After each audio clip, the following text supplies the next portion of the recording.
bringing Gator Nation a different Gator great every episode.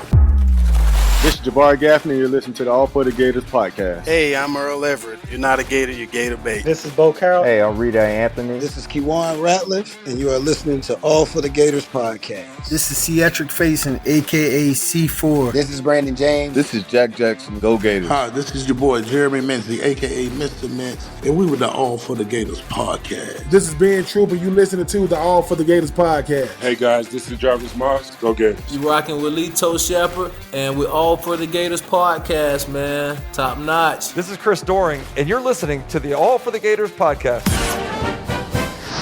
And now, your Gator alumni hosts, John, Andy, and Sid. Well, there you have it, Sid.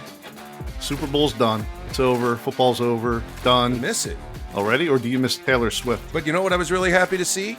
Taylor Swift. Well, in addition, being happy to see Taylor Swift being so proud of her guy winning another ring, you know, we know pop stars like jewelry.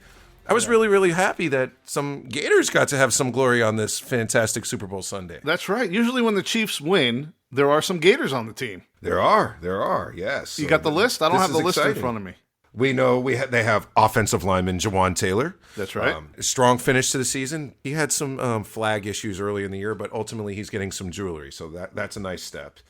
Didn't see the field a lot, but favorite of ours, LaMichael Pirine, drafted by the Jets. That's right. Another Gator who was affiliated with the Jets. I know I'm not supposed to talk about the Jets. Trey Dean was on the Jets practice squad. They let him go, and he wound up getting a ring. Hopefully we could see him on the plane. That's nice. That is nice. So I was always a big fan of his. That's a good one. You're forgetting a big one, Sid. Kadarius Toney, a participant of the Chiefs during the season, kind of remembered for some more of his lowlights as opposed to highlights. Hopefully, future friend of the show, we could talk more about his positive plays. He did not play in the Super Bowl, but yes, he too is receiving some jewelry. You're still forgetting the biggest one. The biggest one? Yeah. Tommy Townsend.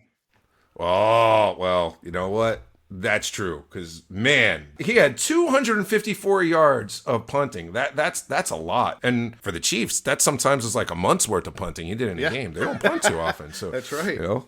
That's right. So congratulations to all the Gator greats that are donning new Super Bowl champion rings. Well, our current guest has some championship jewelry, too. Not a Super Bowl ring. Who we have on the show this week? All right, today's guest was a true leader amongst men. A man that hit so hard they changed his name. A pure beast of a linebacker that made varsity his freshman year at Ed White High School in Jacksonville.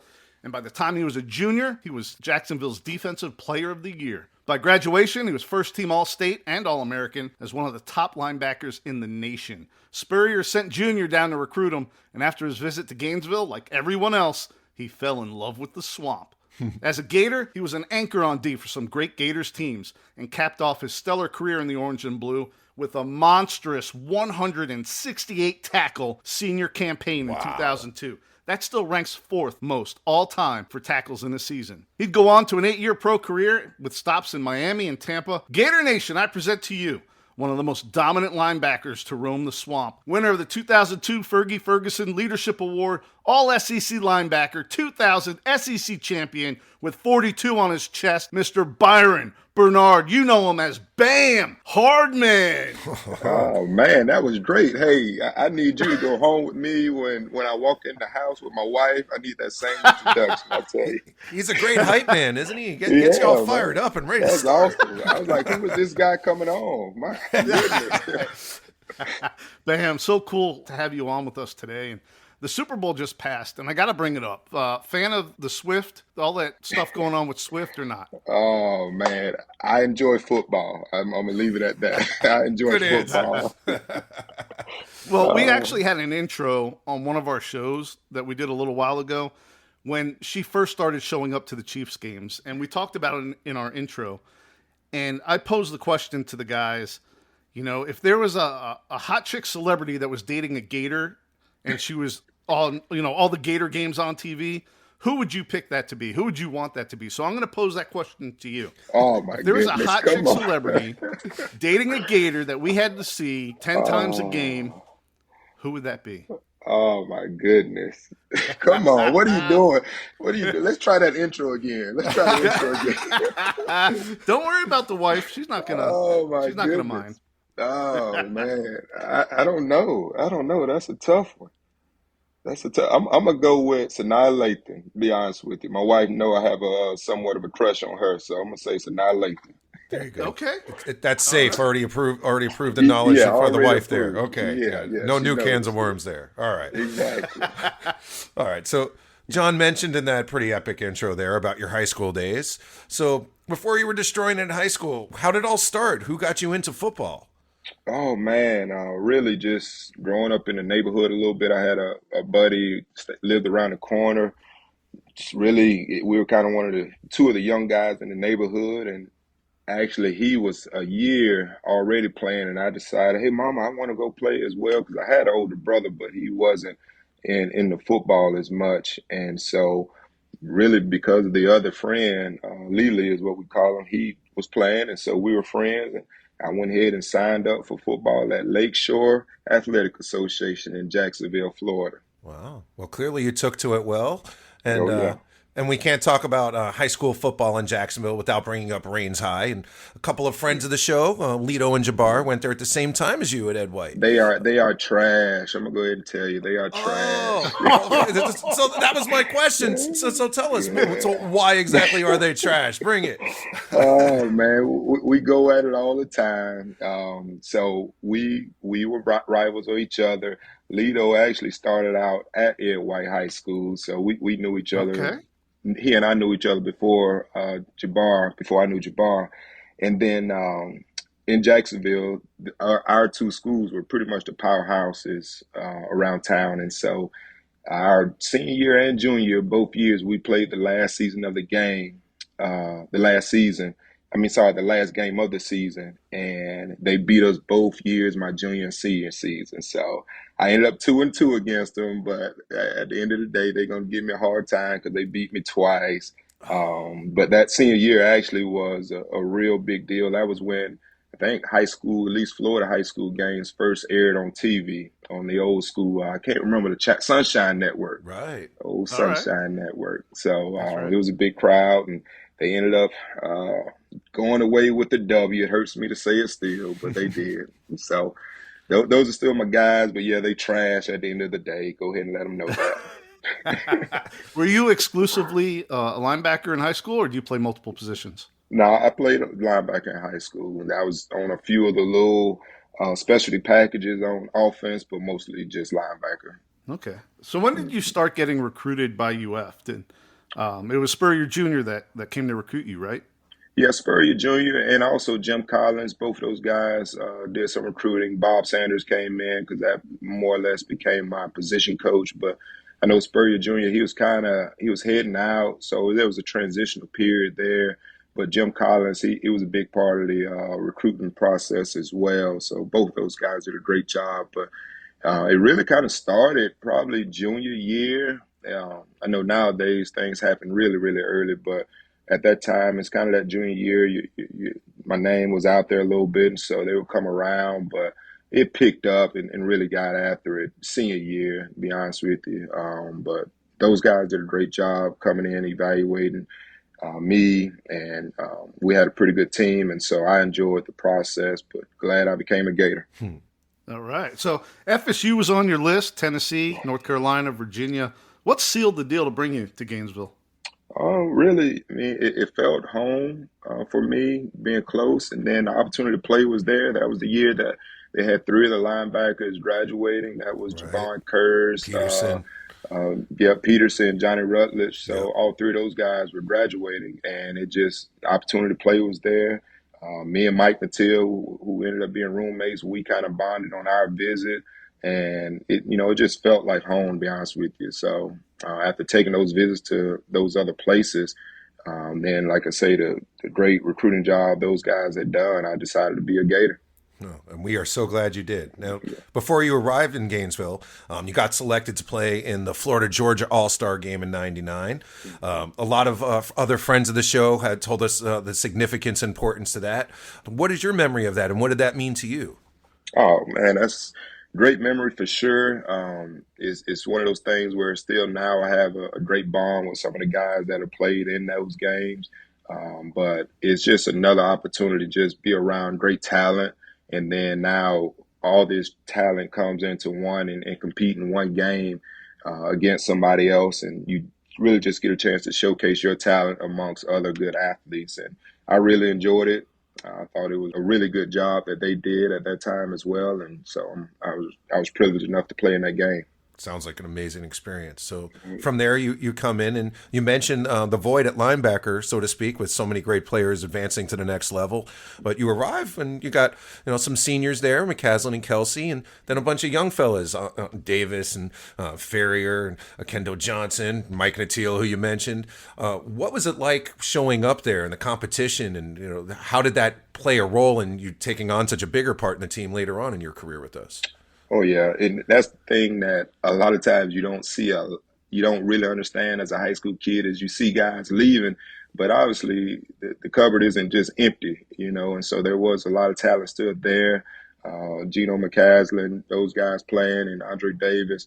So just coming in, there was a lot of competition there, but still, I had determination, wanted to work hard and do all those things to give me a chance to get on the field. And those guys, that were already there, they took me in as well, because I think that's a huge part of it.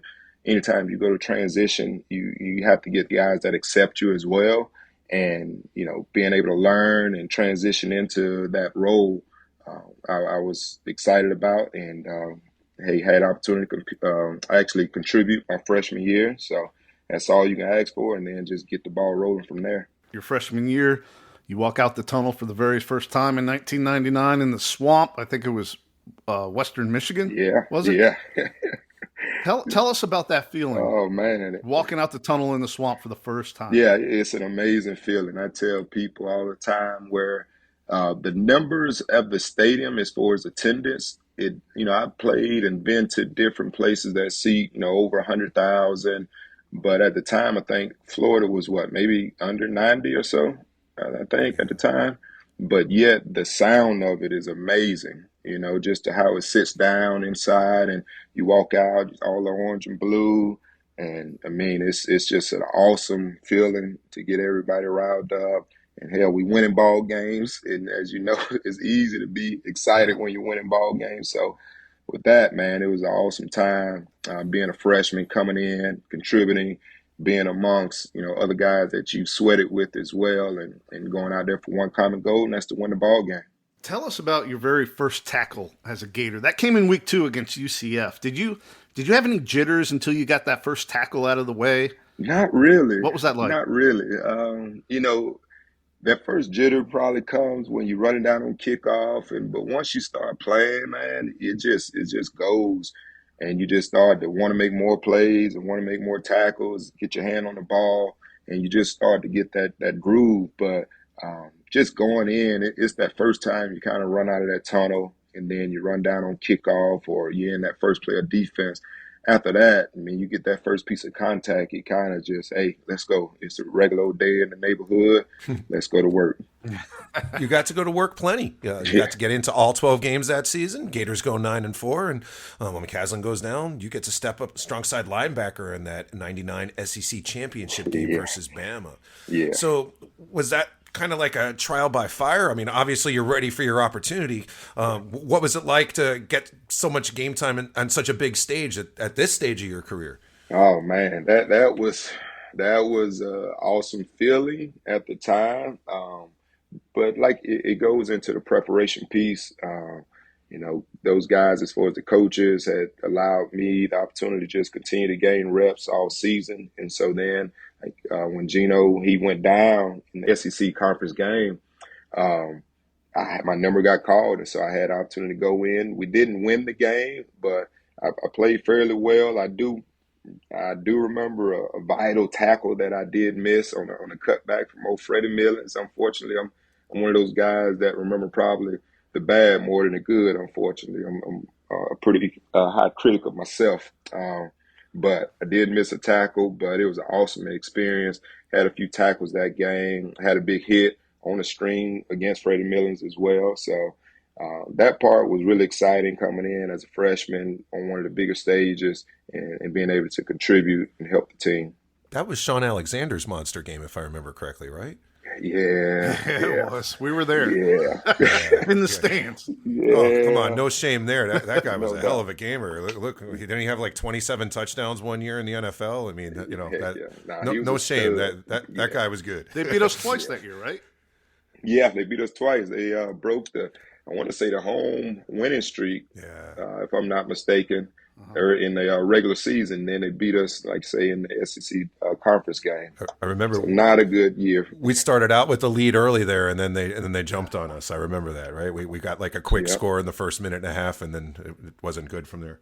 What does a young Bam Hardmon learn that freshman year? Did you have any players, any mentors take you under their wing?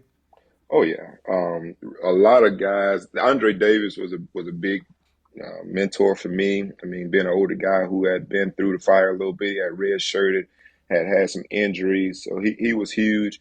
Gerard Warren, big money, what they call him. He was great. Alex Brown, really, those guys, and Thomas Moody, those four guys really hung together, and they were huge. I know probably for my class for sure. In helping just the leadership piece that they brought to the table. But it was so many other guys. And obviously, Gino helped me out, playing behind him. Gino McCaslin, I'm talking about him. I mean, he was huge for me. And I tell you, we just had a really good brotherhood within the program that helped us win some of those close games, to be honest with you. And just moving from that time, just trying to continue to just grow and develop as a player was huge, and that's really how we took our approach going into the off season. You sure developed because you come into the spring in 2000 ready to rock, man. You so much so that you win the defensive unit's Hustle Award after the spring drills. Were you gunning for the starting role in that spring? I mean, yeah, of course, that's something I wanted, and the biggest thing was that I wanted to do better than what I did last year, and we had a common rule within, like all those guys we just talked about, like our roommates was Mike Mattil, Lito Shepherd, and Jabar Gaffney. We started out roommates together, so us four for sure, and we had a lot of other guys within our class that we wanted to make an impact, and spring ball is a huge evaluation piece going into that next year, so it was the first time for us doing spring ball, and we wanted to make an impact. And I tried to do I tried my best to just execute everything I could to be the best version of myself I could. The Hustle Award was definitely a sign of things to come. Once again, you play in every game. You actually lead the team in snaps for a linebacker. Maybe snacks too. That's a different story. 44 tackles, 10 big plays, even 2 interceptions. So you're adapting to the college game pretty well. Did you find it coming to you easy, or you mentioned you remember your struggles more than your successes? Do you remember any of the growing pains? Or? Yeah, the growing pains came with the L's, unfortunately. We had a few losses within it, but again, we had some really good coaches that just helped fuel us for, greatness as far as trying to just continue to push us. Jim Collins, a great mentor of mine. I still talk with him, who became my position coach at some point as well. But those guys, man, Coach Spurrier, just with his leadership that he has, just continued to push us to greatness. That's what I really think they did a good job of as coaches. And then just the team coming together as well, just trying to, again, strive for one common goal, and that's to win. And that second year is actually when we won our SEC conference game against Auburn. So that's right. I was at that game in Atlanta. Wonderful. One of my favorite live Gator memories, actually. Thank you for that. You guys win that game 28-6. So looking back at winning that SEC championship, obviously that must have significance. Where's your ring? How often do you think about that game? My mom has my ring. I think about it, the jewelry piece, you want it, but for me, I don't wear it much. My mom still has it, but it is a nice little piece for you to have just as a remembrance of, hey, I did it at the end of the day. And like you say, everybody wants to win those big games, and I had a chance to do it, and it was a great accomplishment. And obviously, our team played well that night, and we were able to beat Auburn. I got to run it back real quick. You said your roommates were Lito, Jabar, Natil. Yes, sir. We had Jabar on a couple times, actually. The last time we had him on was for his Hall of Fame celebration. We had a special episode, and he did mention you. I mean, with those guys in one room in college, I got to imagine some crazy things happen. Can you give us one story? The talented room. I got to imagine my there's goodness. Wow. That's tough. That's tough. Oh, one story. Why you got to put me on the spot like that? Whose moment do you want? That may be closer to what you look at. Let me see. Whatever moment you're most comfortable sharing. How about that? They're all friends of the show. We don't want anyone to be mad at any of us here, but we'd love to hear whatever you got. We would often get in trouble. This is probably PG-13, which is good. We'll take it. We would often get in trouble for throwing our key out of the window so people could just come up to the floor. You know what I mean? Like, people or girls? That's the question. I plead the fifth. People. Understood. Okay. All right. Yeah. Easy access instead of running all the way down to open the door. Hey, here's the key. Come on up. And now, we just enjoy each other. Everyone enjoy each other together. And we take it easy from there. But, just throwing the key out the window was frowned upon, just being out of the window. So that's a PG-13 story that should be pretty good. So I got to imagine word had to get out. So you probably had a pretty good line out there after a while. Waiting for their key toss. All right. We'll take it back to the football field. Yeah. You played in the Citrus Bowl in 99.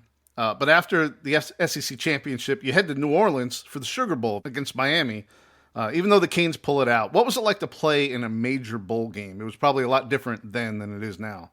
Oh, yeah. That was huge. Great experience playing in that game. All the events that are around the game itself. You get down there a few days before the game. You have the practices, and you have different events that are set up for the team. And the bowl gifts as well. Those are always a crowd favorite. But just that experience, that's something that every college player should want to do, is experience a bowl game. I mean, that's a great reward for a season for sure. And then any of those events that you're able to partake in is awesome. It's always awesome. That game there was pretty good. Obviously, we didn't win, but the experience itself was awesome. We were close. I was at that game too. We had a lead in the third quarter. I remember that was.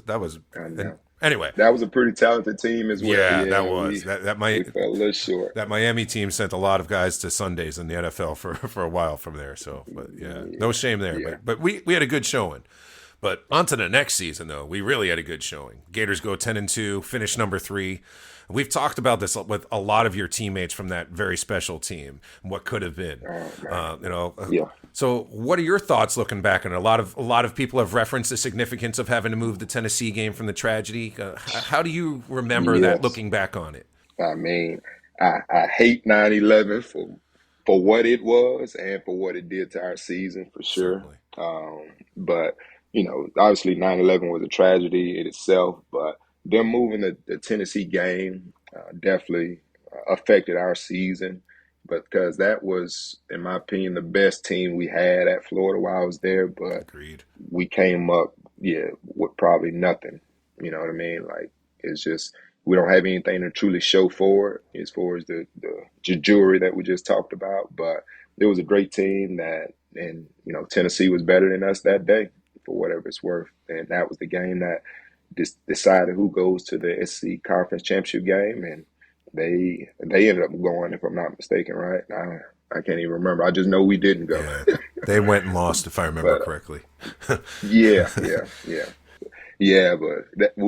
that was our year for sure, and that game being kicked back to the end of the year, now it affected whoever won that game went on to play in the SEC Conference Championship game. And we just couldn't beat Tennessee that night for whatever reason. And that was a tough year for sure. 9/11, because of the tragedy, for sure, that happened to America. Yeah. But then, our season as well. So after that season, you go take your frustration out on Maryland in the Orange Bowl. But after that Orange Bowl, Spurrier announces he's leaving for the NFL. Yeah. What was your reaction to that news? Well, it was like, oh my, what's next? Because I mean, all you knew was Florida Gators and Steve Spurrier. Let's be honest. At that time, it was all right. Florida Gators head ball coach. Well, when the head ball coach leaves, does the Florida Gators still exist? But we did end up getting Coach Zook in.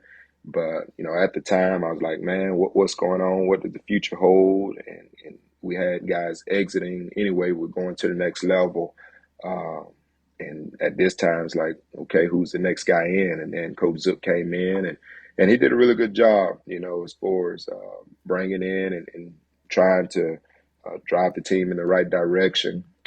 But it was tough when Coach Spurrier left for sure. Interestingly, in our show research, we uncovered that your high school coach actually had a relationship with Coach Zook and kind of smoothed things over. Did that ease that transition a little, having that boost of confidence from someone you already trusted so much?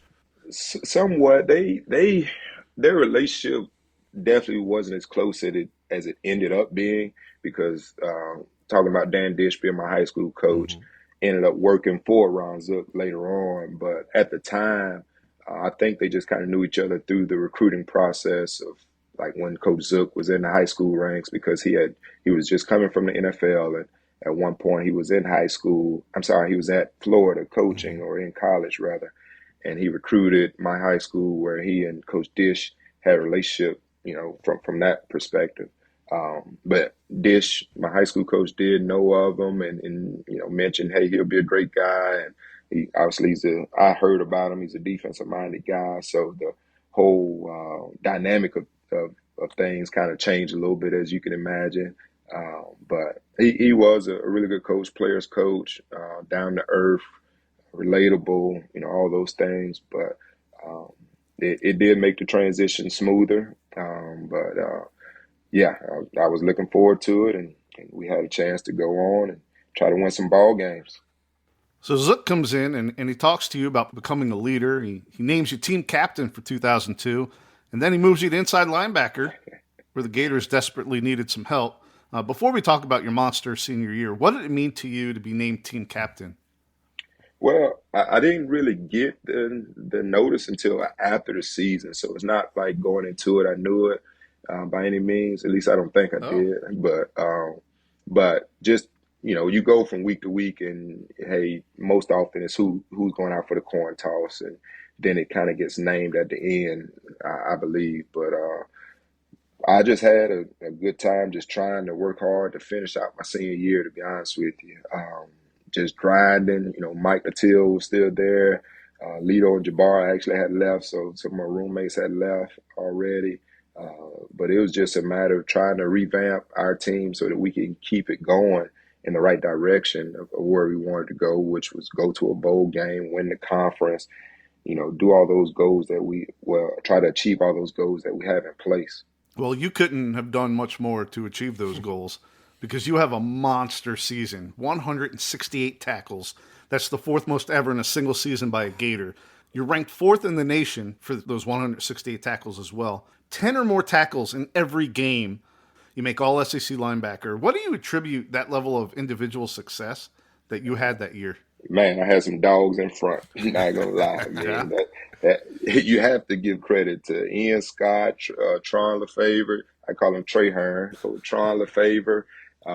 We had some dogs up front that really gave me a chance. And like you said, I ended up moving to inside backer. It took some talking to between Jerry Odom and John Thompson. John Thompson was the D coordinator that year. And so he brought a different defensive scheme to the Gators that year. And then Odom was coaching the backers. And so between those two guys, moved to inside backer. And I had the ability to run around and try to get guys down to the ground. And like I say, some of those guys up front helped out. And scheme-wise, it definitely helps as well. So we just tried to find a way to win. You made all SEC for that. I got to ask, how in the world were you not All-American? Were there really linebackers that had better years than that? That's like Ray Lewis Jr. Seau things, like jumping off the screens. These statistics are just ridiculous. Do you remember who made All-American ahead of you, and how do we get a recount? That's crazy. Yeah, I know. I demand a recount. I demand it. I demand a recount. But no, I'm not sure. To be honest with you. But we had a great season. Not as good as we want it to be, obviously, but I had some individual accolades, but definitely got to give it to the team. We tried to really push and grind just to find a way to win some of those close ball games. Well, in addition to excelling on the field, we have to give you props for being pretty good in the classroom. I mean, we're all UF grads here. Our friend Andy, who is missing this show, you're missing a good one, by the way, Andy. He was the best student of the three of us here. But we have you were named SEC Academic Honor Roll third straight year. UF classes are not easy. How did you balance all that? Clearly, you have to put in a lot of time to be the kind of football player you are. You can't just show up and not do the books. Hopefully you found some time for some BAM fun time, too. How in the world did you balance all that as a young guy? Oh, he was throwing the keys out the window, Sid. Don't worry. Hey, you guys are tough. Y'all are tough. But academics, I got to give it to Tony Meacham. Those guys helped us out with the academic part of things, just setting up tutors and just giving us all the resources that we may need. And part of it is most often if you go to class, you give yourself a chance. And so we would at least try to go to class to give ourselves a chance. And then from there, just, do the work and try to make sure that you approaching it the right way. And then when you do have those tough times or tough days, you go see guys like Tony Meacham and Dr. Carradine, those people over in the academic center to help out when it comes to any issues in the academics. We've interviewed a lot of Gator greats, a lot of your teammates from a lot of different eras, and a lot of themes come up a lot in a lot of the episodes. Take it easy. Doesn't come up that much. Take it easy. Don't worry. Actually buttering me up. This doesn't come up that often. So you've been coined the ultimate team player. Many of your teammates over the years have talked highly of your leadership skills, and in some show research, I've seen Todd Johnson, Kewan Ratliff, Todd McCullough. They spoke about your leadership skills. You even won the Fergie Ferguson Leadership Award your senior year. Why do you think you were able to be such an effective leader in that locker room? I would think it's because those guys knew I would fight for them. Like at the end of the day, we may compete, we may do whatever, but if it's me and you going against somebody else, I'm going to have my brother's back. And so just a matter of I try to do things the right way. I compete, but at the end of the day, I think that guys respected me in the sense of they know I'm gonna go play hard. They know I have their back, and then we have the same goal in common, which is to win. And I just try to do my best and hold guys accountable for that, and just push guys and compete. And that's I guess that's why I was the guy that guys believe they can, I guess, follow in that sense as a leader. All right, good answer. This one's a lot easier, I promise. All right. What are you most proud of? What are you most proud of from your time in the orange and blue? Oh, graduating, first of all. I mean, I was one of the first in my family to graduate. So to graduate, get a education, a free education at that. That was a true blessing for sure. Love that. Then just to strap up the orange and blue and play in the swamp. It's an amazing place for sure. Unfortunately, I haven't been able to catch a home game. Since it's been some years just with me coaching. You're busy on Saturdays, so we understand. Yeah, but the thing is, I've been able to catch a few of the away games, caught a Florida-Georgia game, but nothing. I haven't caught a home game, and it's been some years. So, but just that opportunity to graduate and then to strap on, the helmet and the shoulder pads and run out of the tunnel. Those are, opportunities that people pay good money for, and I was blessed with the opportunity to do it. Well, that's an excellent answer, but may I offer a proud moment that we must assume you're proud of? We already acknowledged that Miami team was pretty darn good, but come on, you got to pick 6 off Ken Dorsey. That's got to be pretty sweet. Yeah. How'd that feel? That was an awesome feeling as well. That was, I thought was going to be the turning point in that game where we really got it going. But that was an unbelievable, because that was the first game of the year, if I'm not mistaken, right? Or the second game. I think it was the first game of the year. It was the first time we played them in years, too. It was like, yeah, in the regular season. So it was a lot of hype built off of that game. And man, I just thought that we were going to come out and crush them. I had an opportunity to get an interception, a pick six, and I thought we was going to get it rolling from there, but it didn't quite roll that way. In addition to picks, you're a tackling machine. Those stats are ridiculous. So hitting so many people, my favorite is loving hearing stories of hitting Seminoles, so it'd be great if that happens to be the case. But can you tell us about your favorite tackle? Was there a particular hit where you're like, yeah, I got him good? Is there a particular tattoo that stands out that you left on somebody? I'm going to go back to my freshman year in the SEC Conference Championship game against Alabama. Freddie Millens caught the screen, and I was able to hit him, pretty much drive him into the dirt, into the turf, I guess you want to say at that point. But that was a big hit that I enjoyed a lot, especially being a young pup at that point too, being a young puppy. I'm going YouTube. So that was a big one. Sid, I think we're going to have to put that into the Big Play Vault. Nominee for next play in the Big Play Vault. I will find that for us. AllForTheGatorsPodcast.com. Got to check it out. There he is. All right, man. You go on to a nice 8-year pro career, and you start with the Dolphins in 2003, but you're on IR the whole year. What was it like to watch Zach Thomas, now Hall of Famer, up close and personal? Did you learn anything? Oh, yeah. Zach Thomas is a great player. And to be honest with you, Junior Seau was there at that time, too, right. Where, and that was a guy, it's funny because he was a guy that, when you played Little League, you have those baseball cards where there's actually a football card, and it's like your favorite players. Oh, yeah. It was Junior Seau, and I'm playing with the Dolphins. How about that? But he was great. Yeah, he really was, and so instinctive as a player. But to be around those guys was an awesome feeling, unbelievable time, and just learning, football and just how to carry yourselves and all those things within those people. It was a great feeling and a great accomplishment. Just wish I would not have gotten hurt, and that's just how football is itself, but just bounce around different places. But had a great experience for sure with the Dolphins. And what was the injury? I actually did something to my leg at that point. It was a knee injury, but it ended up being okay, being able to play. I ended up going to NFL Europe I guess that'd be in the summer. So ended up doing well over there in Cologne. So it was a good time, but definitely would have loved to stick around there for sure. Oh, that must have been an experience getting to see Europe while you're playing football, though. That's a pretty neat adventure. Any particular memories stand out from there, like a culture shock, being an American so far from home, stumble into something interesting you could share with us there? Yeah, I tell you, going over in Europe, the NFL Europe League, which does not exist anymore, played for Cologne, but having the opportunity to see the Berlin Wall, see some of the cathedral in Cologne, seeing some of those places like that was unbelievable.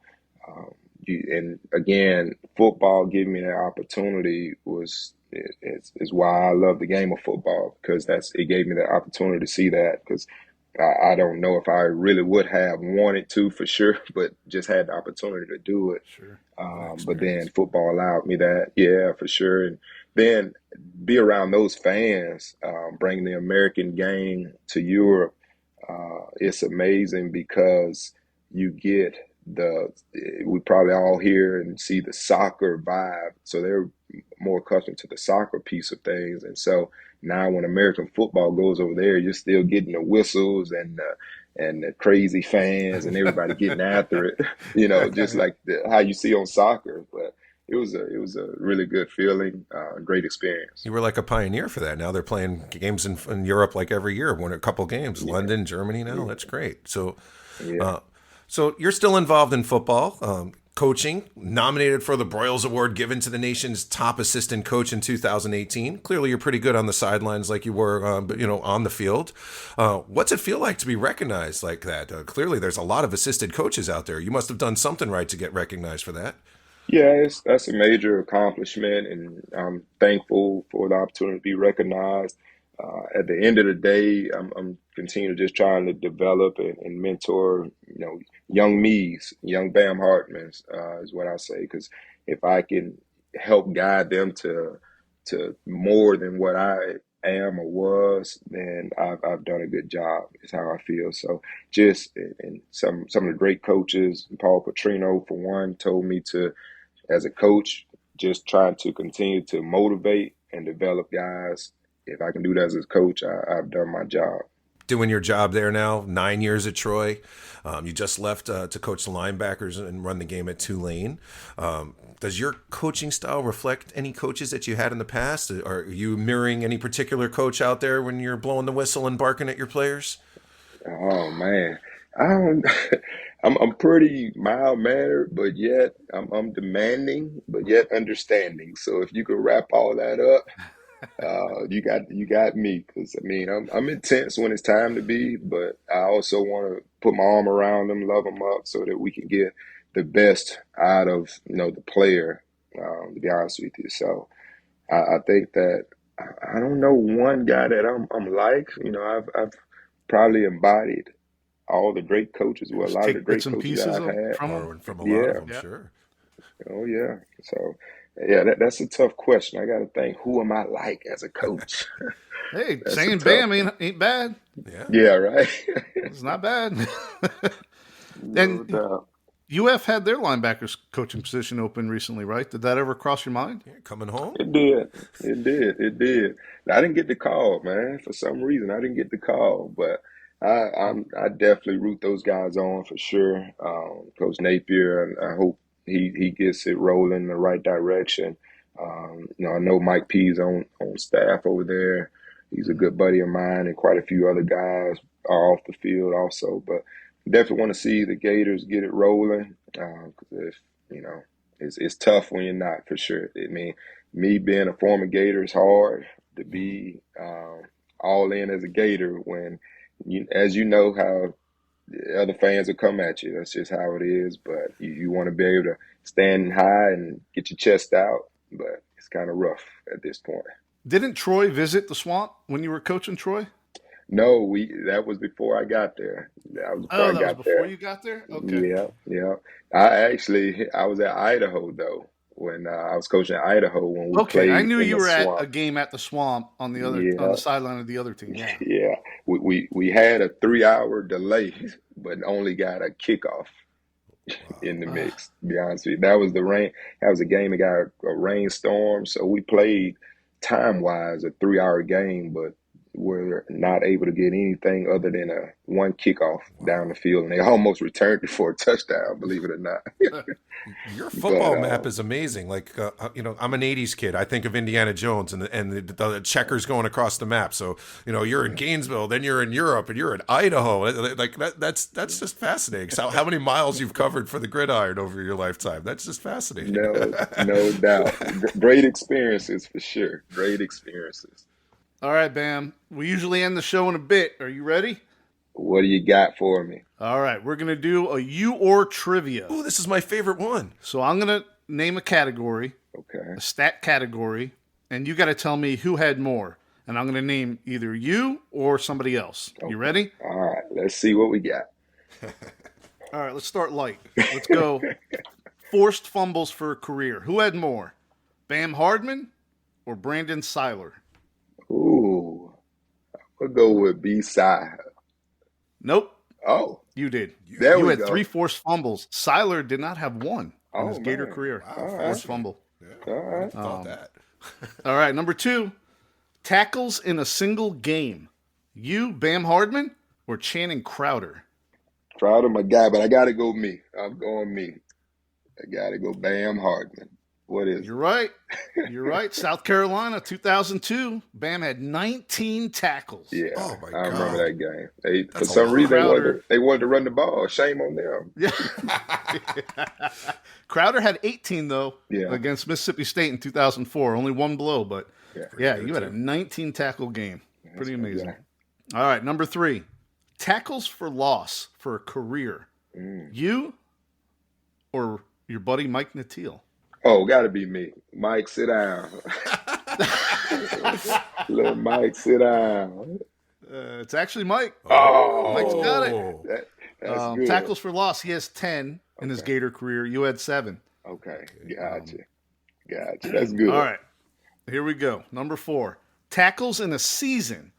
You or Brandon Spikes? In a season? What else? In a single season. Yeah, that's me. Who had the most tackles? That's you? Yeah. Final answer? Final answer. You got it. Bam Hardmon, 168. Wow. If I had 168 tackles for the Gators, I would get that tattooed on my forehead. I'm just putting that out there. Okay, Brandon Spikes, the most he had in the season was 131. That's not bad either. Not bad. He's a heck of a player. 168. He's a heck of a player for sure. Yeah, that's awesome. Last one, you or trivia. Tackles in a career. You or Mike P? Oh, Mike P. Mike P got it in. Yeah, I'm going to go with Mike P. Nope. Oh. You got it. Really? You had 257 for your career. Mike P had 249. Oh, man. That's a good one. Yeah. See, that's why we do it. This is my favorite game. I love those. That's good stuff, man. Bam, man, it's been an absolute honor and a pleasure. Thank you for taking the time out to do our show. Love your stories. Really appreciate you taking the time for us. Yeah, thank you, Bam. No problem. I appreciate it, man. It was a joy to be on. Appreciate you guys' time. No doubt about it. Man, those are my favorite kind of Gator greats to have on. Bam. Guys that were just like blue collar, hardworking, maybe not the most decorated, but could have been, 168 tackles. Decorated, all SEC, 168 tackles, and pretty smart guy too, 3-time, academic. I appreciate our smart, talented players too, Renaissance men, if you will. And if you look at the top 10 most tackles in the season by a Gator, he's number 4. Nobody else is within like 30 years of him. They play even more games now too than they did then. So guys have had more opportunities. So that's right. That's just ridiculous. That's my 2 bits, Sid. That's my 2 bits. Okay. He's number 4. I think the 3 guys ahead of him are from the 70s. Wow. And most of the guys on the list, except for one, I think is from 92 or 93. So nobody's within like 30 years. Wow. Of his 2002. He had 168 tackles in one season. All right, well, monster. My 2 bits is going to piggyback on that. Well, like, how sore must a human be to have like 168 full-on contact collisions with somebody over a few months? Can you imagine? I mean, thank God he was a young, healthy stud in his early 20s at the time. But can you imagine what he must have felt like in January after running over 168 people in the previous 4 months? Yikes. Bam is right. There's a lot of linebackers out there. Not all of them get renamed Bam. Amazing. Amazing. Imagine the energy he would have had if he wasn't throwing his keys out the window. He could have had 200 tackles. No. Do you think they had like a Home Depot account? They were just making copies of the keys and just tossing them, like it was like a goodie bag for Lee. Thank you for your time. And we should have told Bam. We didn't tell him that Coach Zook is going to be on the show. I am so excited. That's what I'm really looking forward to. So many players have said cool things about Ron Zook. I can't wait to get to talk to him ourselves. A future friend of the show. Spoiler alert. I don't know if I should have said it, but I did. Uh-oh. Okay. Coming soon. Well, it's on our webpage, allforthegatorspodcast.com. You can see all our upcoming guests. You can listen to all our prior shows, and maybe you can see Bam Hardmon's play in the SEC championship game in our Big Play Vault. Big Play Vault. It's coming. It's updated. Bam. Love it. Can't Love believe it. Bam. Bam. Love it. Wow. Bam. Good show. All right. I don't think we could do any better than that. Is it time to call it? Bam. Go Gators. Go Gators.